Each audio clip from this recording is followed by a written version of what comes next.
And WB, welcome back to Building the Dreams. And first thing that I want to mention is that the stoop area, I have renamed it because that was getting hard to say, and it just never sounded right. And so it's called Impact now. I've changed a bunch of things already, and I think this is what I'm gonna go with. But I did work on some things with the town since last episode. I think this pad I put in after the end of the episode, but mostly I worked on the underground in the mines, and I didn't have this on camera because it was just me deciding how the form should be. And it starts here, and you can actually also, let me go scroll, you can enter from the top of the mountain as well, because I know someone is going to climb this mountain to the very top, and I want to give them an access to the mines as well. And so it's quite extensive, and I'm going to work on the entrance. I have an idea of what I want it to be like, and I can kind of go through a quick flyby. Let's give me night vision.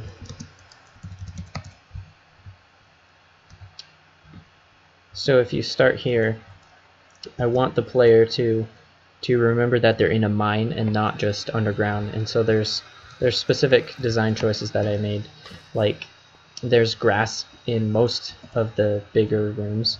This one, it's still stone for the floor, but I'm going to put like pillars and cross beams so that the player knows that this is a place that has been inhabited, or at least worked in before. This comes down from above. It just weaves down, and there's a couple ways to go, and basically you will find your way to the final area with the object that you need to retrieve for the Eyeball Guardian, because all of the paths rejoin. So the idea that I had was that this cave system wraps around, but then it eventually dips down into an actual mine system. And I'm not taking the Minecraft route of generated mines.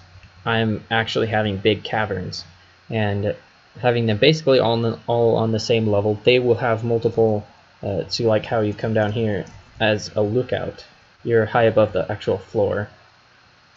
And so the caverns themselves will have multi-layers, but most of them are on flat ground with each other so that you can walk in between them. See, this one transfers over to here, and then this one also transfers over to this one, which also transfers over to this one. And so you can reach the final area from any of the paths that you choose to take. It looks better without the night vision, but there's glowstone in there, so you can see if you don't have any resources, this is a place where you could set up a temporary base.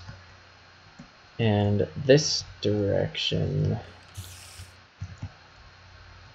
I still get lost in here. Okay, this way. If I get lost, then the players will get lost, and I want to lead them along so that they don't feel frustrated, like they can't find anything. But if they have trouble getting around, like in a standard cave system, then I think that just means that I made the cave system alright. So this way leads to the main tunnel that comes down basically straight from the top, and there's some light so that you can see this is the way to go. If you're just in there, this shines through. And then it continues on, and this is where I'm going to put a boss battle. And in this episode I'm going to work on the entrance to the cave, the mine, and then I'm going to upgrade to 1.13 because if I'm going to build a boss battle, I want to use the 1.13 mechanics and the new coding API, the commands, just so it's compatible with the version that I want to run it in. So that's going to be in here, but if the players don't want to fight it, I'm not going to make them. They can choose to run away if they want, but I want to make it clear that the rewards for beating this monster is worth it. They're going to get some good gear, and I'm not sure if very many players will think to just wiggle around on the side, but I'm going to have it check a radius from that point so that you can actually not fight it. And here it'll be a little tough because you're standing right in front of it, but if you know where to go, because there is light around this corner, then you should be able to make it around, and you don't have to fight the monster, and you can still come down here to the treasure room.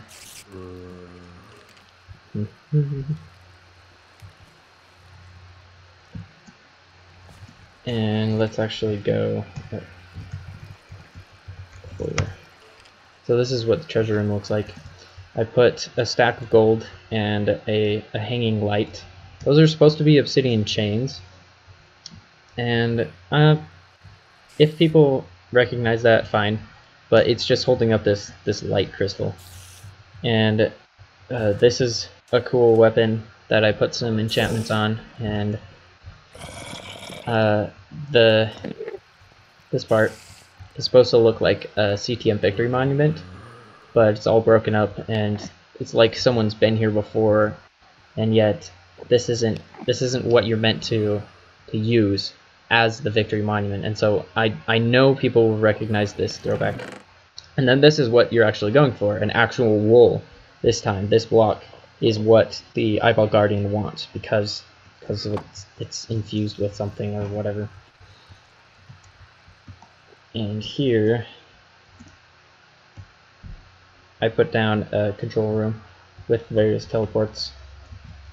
And I worked on the advancements, so you can see it works based on location, XY coordinates, which I hope will upgrade just fine.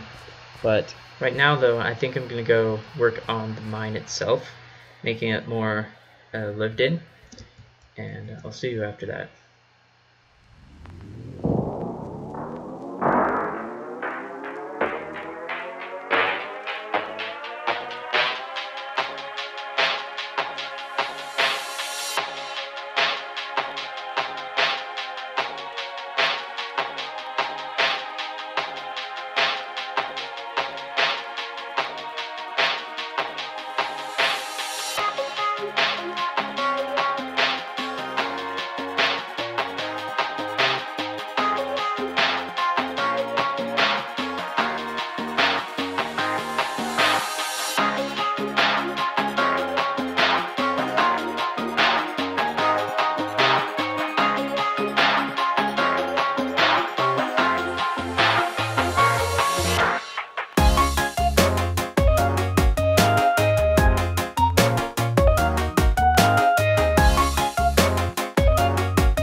Alright, I think that's enough time.